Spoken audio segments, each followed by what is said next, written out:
جس نے ہم سب کو پیدا کیا اور اس ساری کائنات کا نظام اسی کے ہاتھ میں۔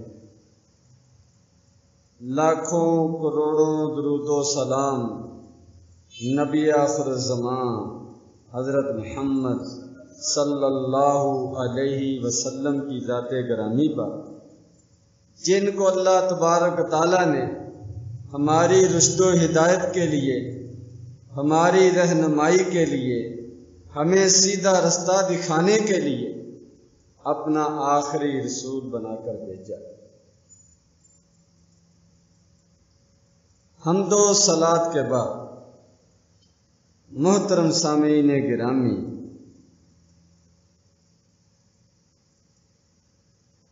دنیا میں زندگی گزارتے ہوئے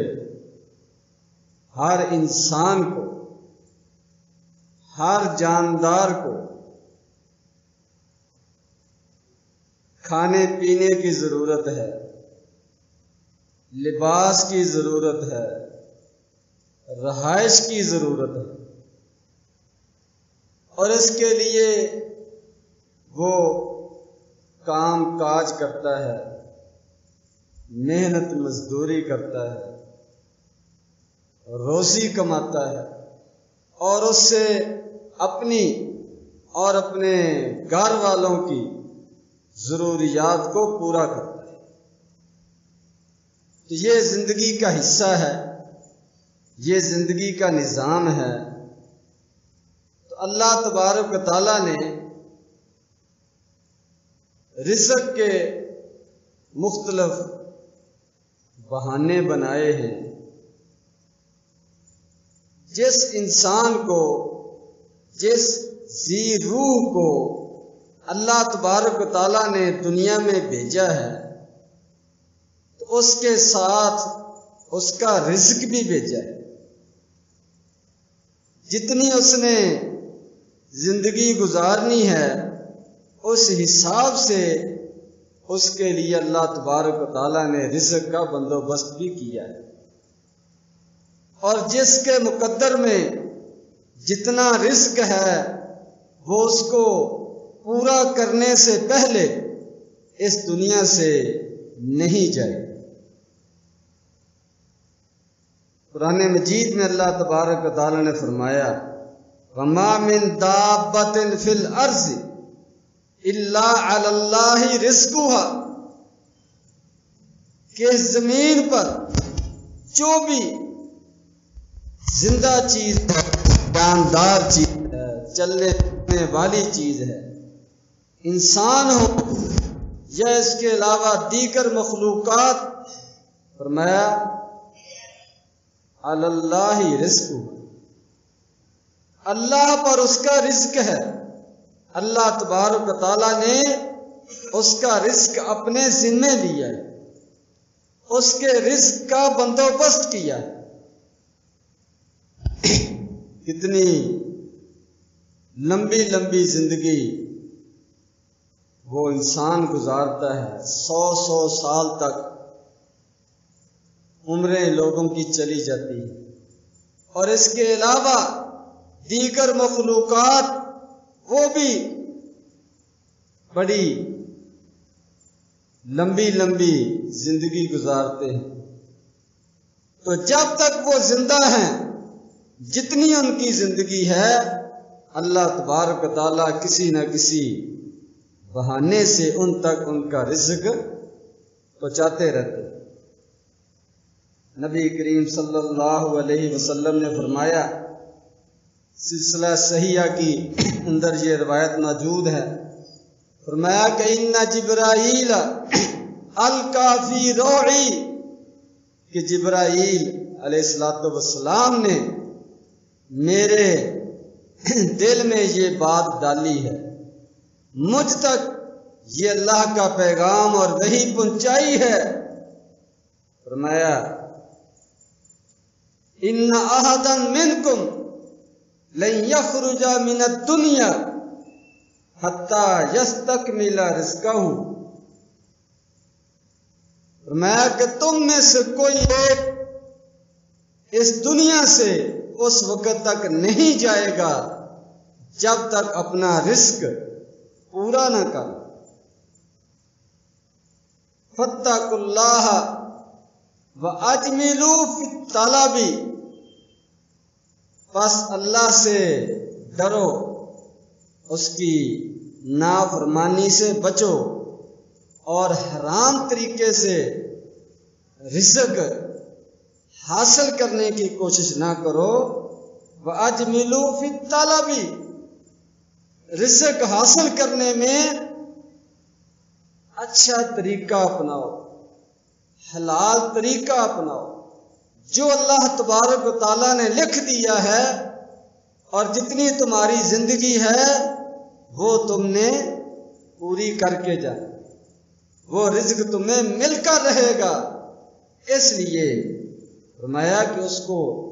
حاصل کرنے کا جو راستہ ہے وہ صحیح اختیار کرو۔ ملنا وہی کچھ ہے جو اللہ تبارک و تعالیٰ نے تمہارے لیے لکھ دیا ہے، اور سب کا رزق وہ ایک جیسا نہیں ہے، یہ اللہ کی تقسیم ہے۔ فرمایا اللہ یبسط الرزق لمن یشاء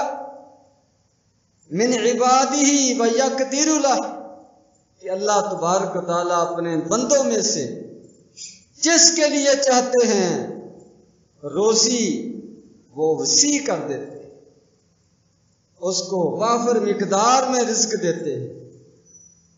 ضرورت سے زیادہ اس کو ملتا ہے۔ اور کچھ ایسے لوگ ہیں جن کے لیے وہ مشکلات ہوتی ہیں، تنگیاں، ملتا ان کو بھی ہے، جتنی زندگی ہے وہ کھا کر گزارتے ہیں، لیکن یہ اللہ کی تقسیم ہے، کسی کو زیادہ ملتا ہے، کسی کو ضرورت کے مطابق ملتا ہے۔ تو فرمایا جتنا اللہ تبارک و تعالیٰ نے کسی کے لیے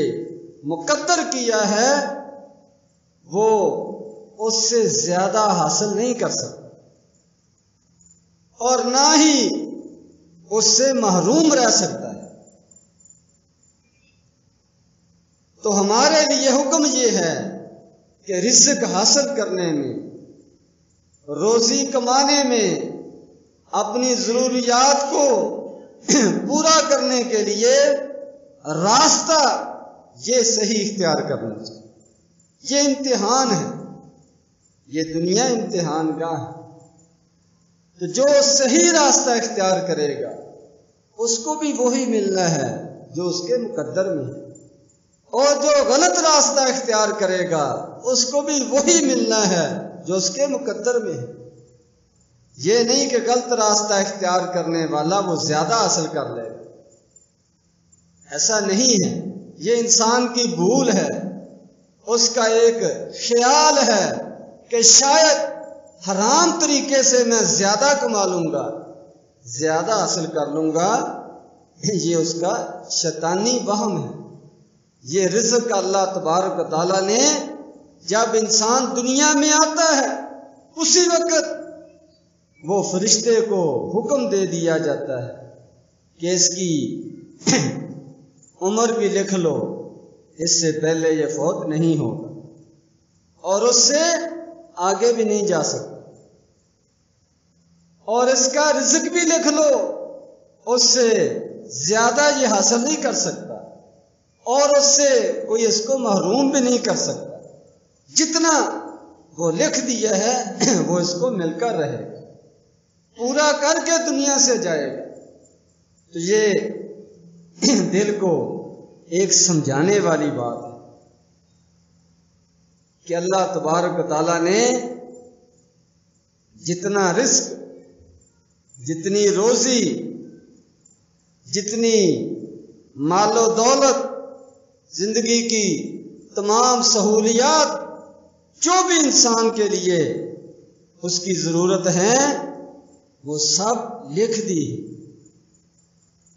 حلال طریقے سے اگر حاصل کرے گا تو پھر اللہ تبارک و تعالیٰ خوش ہوں، اور امتحان میں وہ کامیاب ہوگا، اور آخرت کی پھر بے شمار نعمتیں، ختم نہ ہونے والی نعمتیں، سوچ سے بڑھ کر نعمتیں، وہ اس کو انشاءاللہ ملیں گی۔ اور جو حرام طریقے سے حاصل کرنے کی کوشش کرے گا، جو مقدر میں لکھا ہے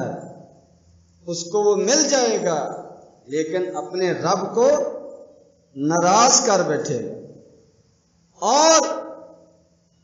آخرت کی نعمتوں سے محروم ہو سکتا ہے۔ تو یہ بڑا ایک اہم مسئلہ ہے، اہم بات ہے جو ہمیں سمجھنی چاہیے، دل و دماغ میں بٹھانی چاہیے۔ جو آیت میں نے آپ کے سامنے تلاوت کی ہے اس کے اندر بھی اللہ تبارک و تعالیٰ نے اسی چیز کا حکم دیا۔ فرمایا یا ایھا الذین آمنوا لا تأکلوا اموالکم بینکم بالباطل، میں ایک دوسرے کے مال باطل طریقے سے، حرام طریقے سے، جھوٹ بول کر، چوری کر کے، لوٹ مار کر کے، کم تول کر، دھوکہ دے کر یہ ایک دوسرے کے مال حاصل کرنے کی کوشش نہ کرو۔ یہ اللہ تبارک و تعالیٰ کا حکم ہے۔ الا ان تکون تجارتا، ہاں آپس میں رضامندی کے ساتھ تجارت کے ذریعے سے تم مال کما سکتے، نفع حاصل کر سکتے ہو، وہ جائز ہے، لیکن آپس کی رضامندی کے بغیر حلال طریقے سے ہٹ کر ظلم کے ساتھ، حرام طریقے کے ساتھ جو تم روزی کماؤ گے، یہ دنیا کے اندر بھی تمہارے لیے کوئی خیر و برکت کا باعث نہیں بنے گا، یہ دنیا میں بھی وبال ہی کا، اللہ کی ناراضگی کا، پریشانیوں مصیبتوں کا ذریعہ بنے گی، اور آخرت میں بھی تمہیں اللہ کی نعمتوں سے محروم کرے گی۔ فرمایا اللہ تبارک و تعالیٰ نے یا ایھا الناس کلوا مما فی الارض حلالا طیبا ولا تتبعوا خطوات الشیطان، کہ اے لوگو، اللہ تبارک و تعالیٰ نے جو تمہارے لیے زمین کے اندر حلال چیزیں پیدا کی ہیں، ان کو حلال طریقے سے، ان میں سے پاکیزہ چیزیں یہ تم کھاؤ، ان کو استعمال کرو، ان سے فائدہ اٹھاؤ، ان کو حاصل کرو، ان کے لیے حصول کے لیے محنت کرو، کاروبار کرو، کام کاج کرو، نہ کوئی حرج نہیں۔ ولا تتبعوا خطوات الشیطان، لیکن دنیا کے لالچ میں آ کر اور زیادہ کے لالچ میں آ کر شیطان کی وہ پیروی نہیں کرنی، شیطان کے نقش قدم پر نہیں چلنا، یعنی حرام راستہ اختیار نہیں کرنا، نہ کوئی چیز حرام کھانی ہے، نہ کسی حلال چیز کو حرام طریقے سے حاصل کرنا ہے، دونوں صورتیں منع ہیں۔ جو چیز فی نفسی ہی، فی ذات ہی حرام ہے اس سے بھی بچنا ہے، اور جو چیز تو حلال ہے لیکن اس کو حاصل کرنے کا راستہ غلط ہے اس سے بھی بچنا ہے۔ یہ اللہ تبارک و تعالیٰ کا سارے لوگوں کو حکم ہے، اور یہ ضروری ہے۔ نبی کریم صلی اللہ علیہ وسلم نے فرمایا، مسلم شریف کی روایت ہے کہ ایک آدمی حج پر گیا ہوا ہے، بڑا لمبا چوڑا سفر کر کے پہنچا ہے، وہاں پر راستے کی بڑی تکلیفیں اٹھا کر پہنچا ہے، اس کے بال بکھرے ہوئے، اس کی فقیرانہ شکل و صورت ہے، اور نہایت متبرک مقام پر پہنچا ہوا ہے، جہاں عرفہ کے دن دعائیں قبول ہوتی ہیں۔ اللہ تبارک و تعالی اپنے مہمانوں کو، ضیوف الکرام کو، حجاج کرام کو، بیت اللہ کی زیارت کے لیے آنے والوں کو اللہ تبارک و تعالیٰ ان کے لیے عام معافی کا اعلان کرتے ہیں۔ تو ایسی جگہ پر وہ پہنچ کر اللہ تبارک و تعالیٰ سے دعا مانگ رہا ہے، اپنی ضروریات مانگ رہا ہے۔ فَأَنَّا يُسْتَجَابُ لَهُ، اس کی دعا کیسے قبول کی جائے؟ مَلْبَسُهُ حَرَامٌ وَمَطْعَمُهُ حَرَامٌ وَمَشْرَبُهُ حَرَامٌ، فرمایا کہ اس کے جو لباس پہنا ہوا ہے وہ حرام کا ہے، جو کھانا کھا رہا ہے وہ حرام کا ہے، جو پینے کی چیزیں پی رہا ہے وہ حرام کی ہیں، اس کی کمائی حرام کی، اس کے پیسے حرام کے۔ فرمایا فَأَنَّا يُسْتَجَابُ لَهُ، اس کی دعا کیسے قبول کی جائے؟ تو اس سے اہمیت ثابت ہوتی ہے حلال کمائی کہ آدمی کو روزی تلاش کرنے میں، اپنا رزق تلاش کرنے میں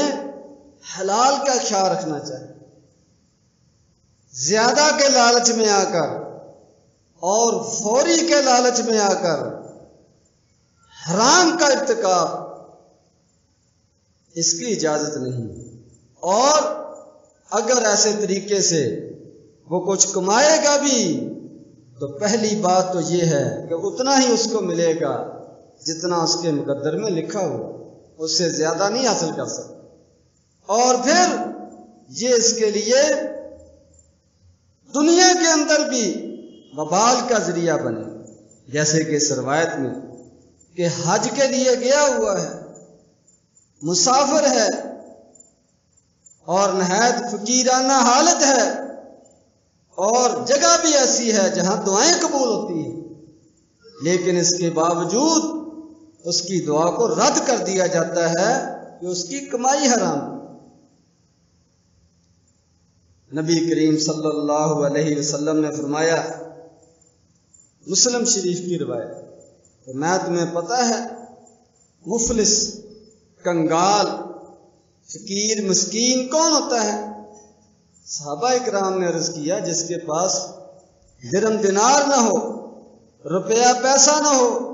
خالی ہاتھ ہو، خالی جیب ہو، اس کو ہم فقیر کہتے ہیں، مفلس کہتے ہیں، کنگال کہتے ہیں۔